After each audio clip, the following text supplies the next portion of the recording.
Hi friends, ఈరోజు చిక్కుడుకాయ పొడి కర్రీని చూపిస్తాను. ఫస్ట్ ముందుగా ప్యాన్ పెట్టుకొని తర్వాత ఆయిల్ వేసుకోవాలి. పోపు గింజలు, ఆనియన్స్, మిర్చి వేసాను. అవి మీడియం ఫ్లేమ్లో పెట్టి వేయించుకోవాలి. మనకి ఎప్పుడైనా కర్రీస్ మీడియం ఫ్లేమ్లో పెట్టుకొని చేసుకున్నప్పుడు టేస్ట్ చాలా మంచి కుదురుతుంది అనమాట. హై ఫ్లేమ్లో చేస్తే ఘాటు తప్పించి వస్తుంది అండ్ అసిడిటీ వాళ్ళకి చాలా ప్రాబ్లం అవుతుంది. అదే మీడియం ఫ్లేమ్లో చేసుకుంటే కర్రీ మంచిగా టేస్టీగా అవుతుంది. ప్లస్ అసిడిటీ ఇట్లాంటి ఇష్యూస్ కూడా రాకుండా ఉంటే గ్యాస్ కూడా సేవ్ అవుతుంది. నెక్స్ట్ నేను కొంచెం సాల్ట్ అండ్ పసుపు యాడ్ చేశాను.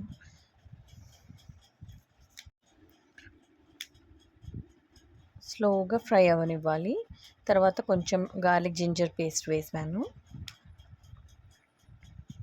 అవంతా మిక్స్ చేసుకోవాలి, బాగా ఫ్రై అయ్యేటట్టు. స్లో ప్రాసెస్ మీడియం ఫ్లేమ్ చేయడం వల్ల, బట్ టేస్టీగా అవుతుంది, హెల్త్కి మంచిది. అలా స్లో మీడియం ఫ్లేమ్లో ఫ్రై అయ్యాక చిక్కుడుకాయ ఆల్రెడీ ఉంచి పెట్టుకున్న ఒక చిక్కుడుకాయని వాష్ చేసుకొని వేసుకొని మళ్ళీ ఒకసారి కర్రీని కలుపుకోవాలి. చిక్కుడుకాయ అనగానే ఒక కవిత గుర్తొచ్చిందండి. పచ్చని తోటలో అని ఒక కవిత ఉంది చిక్కుడుకాయ పైన.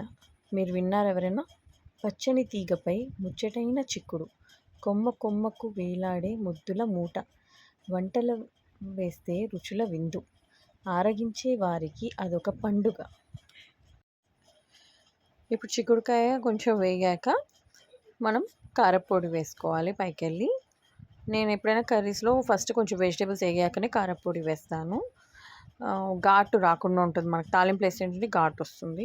ఘాటు ఎందుకు అని ఇది అవుతుంది అని చెప్పేసి నేను కర్రీస్ కొంచెం వేగాక వేస్తాను. దాంతో కొంచెం కలర్ కూడా మారకుండా ఉంటుంది, కర్రీ అనేది మంచిగా ఉంటుంది. చిక్కుడు పొడి కర్రీ అని నేను చెప్పాను. చాలామంది పల్లీల పొడి, నువ్వుల పొడి అలా వేస్తారని ఎక్స్పెక్ట్ చేస్తారు. బట్ నేను ఇక్కడ వాడిన పొడి మాత్రం ఇంట్లో ఎలా తయారు చేస్తానంటే లైక్ సన్ఫ్లవర్ సీడ్స్, గుమ్మడికాయ సీడ్స్, అవిసె గింజలు అంటారు కదా అవి, పల్లీలు, మినప్పప్పు, ఇట్లా కొన్ని. ఆ పొడి గురించి నేను మళ్ళీ ఇంకొకసారి వీడియో తీసి పోస్ట్ చేస్తాను. అది జీరో ఆయిల్ పొడి అనమాట. మనం వితౌట్ ఆయిల్ చేసుకోవచ్చు అన్నమాట పొడి. నేను అది త్వరలోనే పోస్ట్ చేస్తాను పొడి ఎలా చేసుకోవాలని. ఇక్కడ నేను అదే పొడి వాడుతున్నాను. ఇట్స్ హెల్దీ ఫర్ మనకి హెల్త్కి మంచిది, కొలెస్ట్రాల్ తగ్గుతుంది, హెయిర్ ఫాల్ కంట్రోల్ అవుతుంది. మనకి పిల్లలకి మామూలుగా ఇస్తే తినరు కాబట్టి మనం ఇలా పల్లీల ఈ పొడి రూపంలో చేసి పెట్టుకుంటే మనము కర్రీస్లో వాడుకోవచ్చు, దోశల్లోకి అన్నిట్లోకి తినచ్చు అనమాట. లాస్ట్కి నేను కొంచెం ధనియాల పొడి వేశాను పొడి తర్వాత కొత్తిమీరతో గార్నిష్ చేసుకుంటే కర్రీ మనకి చిక్కుడుకాయ పొడి కర్రీ రెడీ అయిపోతుంది. అండ్ మీకు ఈ వీడియో నచ్చినట్టయితే please like, share and subscribe to my channel.